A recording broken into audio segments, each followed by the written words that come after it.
Hello everyone, मैं M D Yadav और आप देख रहे हैं सूर्योदय सक्सेस पॉइंट। आज के इस क्लास में हम सॉल्व करेंगे कक्षा 10 की प्रश्नावली 13।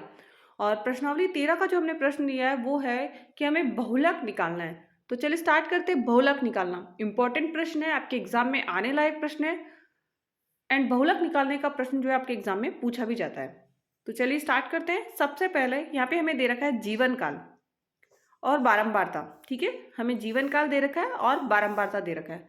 सूत्र लिखेंगे हम बहुलक निकालने का, क्योंकि सूत्र निकालने के बाद ही उसकी हम वैल्यूज निकालेंगे। सबसे पहला हमारे पास है सूत्र, इसका होता है बहुलक इज इक्वल टू बहुलक बराबर जो होता है वो सूत्र होता है L plus F1 minus F0। F1 minus F0 बटा में आपका आ जाएगा इसमें F1 दो इंटू F1 माइनस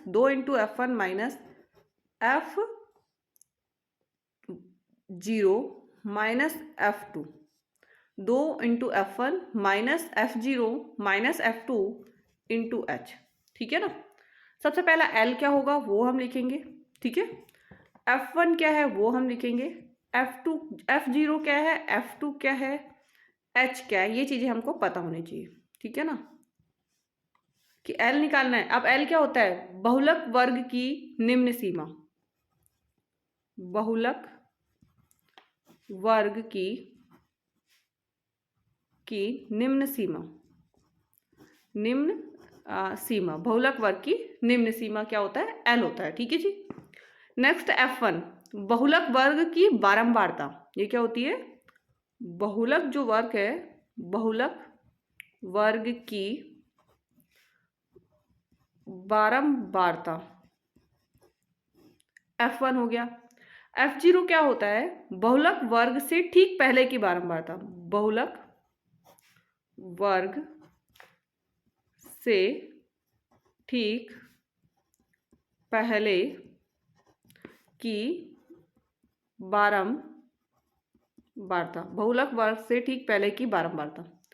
F2 क्या है, बहुलक वर्ग से ठीक बाद की बारंबारता। और यहां हमारा आ जाएगा H जो हो जाएगा वर्ग अंतराल। क्या हो जाएगा, अंतराल, वर्ग अंतराल। ठीक है ना, ये हमारी हो गई सारी वैल्यूज। अब है कौन कौन सी, तो बहुलक वर्ग की निम्न सीमा क्या है हमारे पास, तो बहुलक वर्ग कौन सा है, 10, 35, 52, 61। ये 61 है, तो ये हमारा बहुलक वर्ग है, सबसे हाईएस्ट है ना, तो बहुलक वर्ग हो गया। अब निम्न सीमा क्या है इसकी, 60। ठीक है ना, क्योंकि 60 है निम्न सीमा, 80 तो बड़ी ऊपरी सीमा हो जाएगी, 60। बहुलक वर्ग की बारंबारता कितनी हो गई, 61, 61। बहुलक वर्ग से ठीक पहले की बारंबारता, तो इधर क्या हो जाएगी, 52, ये F0, यहाँ 52। अब F2 क्या हो जाएगा, ठीक बाद की बारंबारता, 38। H क्या है, अंतराल, 80 में से 60 काटा क्या आ जाएगा, 20। तो ये हमारा हो गया वैल्यूज। ठीक है, 20 तक। अब आगे हम प्रश्न को सॉल्व करेंगे। L हमारे पास क्या निकाला हमने, L हमारे पास आया 60। ठीक है, प्लस का निशान। अब F1 माइनस F0, मतलब F1 क्या है हमारे पास, 61, और माइनस F0 क्या है, 52। बटा में क्या आ जाएगा, 2 इंटू F1 61 माइनस F0 कितना है, 52, और माइनस के कितने हैं, 38, इंटू H कितना है, 20, इंटू H कितना है, 20। ठीक है ना, 60 ऐसा कैसा, प्लस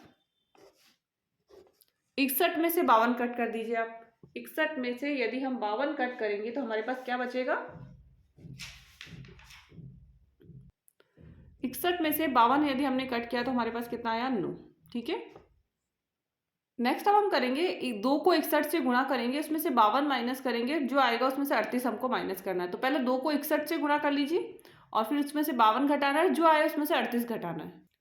एंड इसका जो आएगा आंसर हमारा आएगा, 2 को 61 से गुणा किया हमने, कितना आएगा, 122, 2 एकम 2, 2 छिकी 12, फिर उसमें से 52 घटाएंगे तो 70 आएगा, और फिर उसमें से हमें 38 घटा लेंगे तो हमारे पास बचेगा 32, इंटू एच में हमारे पास क्या है 20, ठीक है। अब यहाँ पे हमारे पास रह गया 60। अब 9 को 20 क्या तो पहले कट कर दीजिए, 4 के पाटे से 4 पंजे 20 और 4 चौक 4 अंटे 32, 9 को 5 से कर दीजिए, 9 पंजे 45, बटा में क्या है हमारे पास 8। अब 60 ऐसा कैसा है हमारे प्लस में, एंड अब आप 40 45 में 8 का भाग दे दीजिए तो 8 पंजे 40, पॉइंट लगेगा, 5 बचेगा, 8 छंग 48, 6 बचेगा 2, 8 दूनी 16, 8 पंजे 40, तो 5.625 आया।